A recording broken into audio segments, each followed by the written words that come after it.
We present GrandGAN, Piecewise Gradient Normalization for Generative Adversarial Networks. This is joint work with my colleagues at the Samsung AI Center, Toronto. Generative Adversarial Networks, or GANs, are a class of generative models that have been shown to be very effective in image synthesis and modeling data distributions.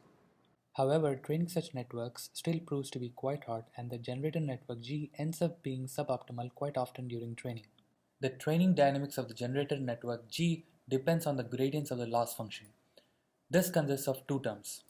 One that depends on the loss formulation used for training, like Wasserstein loss or non-saturating cross-entropy loss.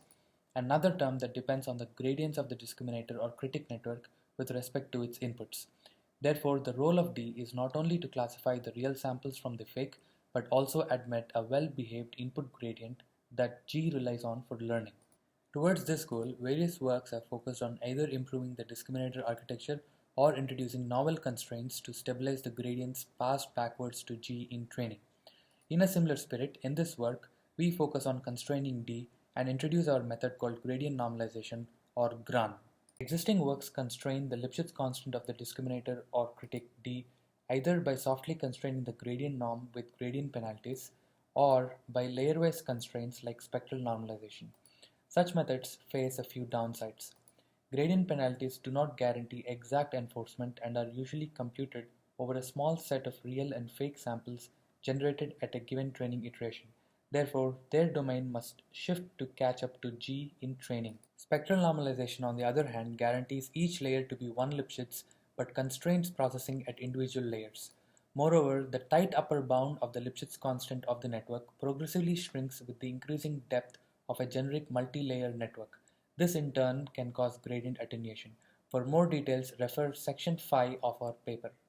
Our approach addresses these downsides by explicitly taking control of the norm of the gradients of D with respect to X. This guarantees a tight local Lipschitz constant almost everywhere. Modern deep neural networks predominantly use ReLU activation function and model discriminators or critics d tilde of x as piecewise linear functions in their inputs x.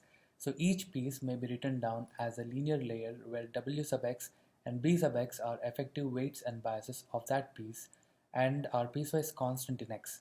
Therefore, second and higher order derivatives of d tilde of x with respect to x vanish almost everywhere.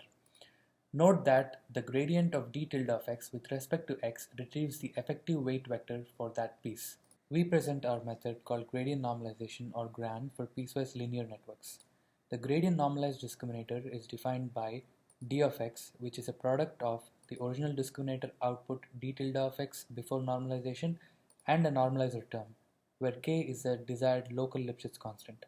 Unlike gradient penalties, our constraint is enforced at any input sample x and results in tighter bounds for the piecewise Lipschitz constant. And unlike spectral normalization, our method does not suffer from gradient attenuation since it enforces a tight upper bound on the local Lipschitz constant independent of the depth of generic multi-layer networks. Since d tilde is piecewise linear, the normalizer term is piecewise constant in x. Therefore, the gradient norm of the normalized discriminator or critic d of x is. This is tightly bounded above by k, or the piecewise Lipschitz constant. Note that although the gradient norm of d of x is bounded, d of x can take real values and is not restricted in range. We evaluate our method across multiple datasets for unconditional image generation and show consistent improvements over baselines across most datasets and metrics. We empirically analyze the norms of the input gradient of D mid-training. Compared to the others, our methods have a distribution of the gradient norms that is orders of magnitude narrower, thereby providing a tight control over the local Lipschitz constant. We also empirically analyze the finite difference gradient norms of D for step sizes delta along the direction of the gradient n cap. Despite the presence of discontinuities in the normalized discriminator, we empirically observe the finite difference gradient norms are well behaved and fairly close to the local Lipschitz constant even for large step sizes delta.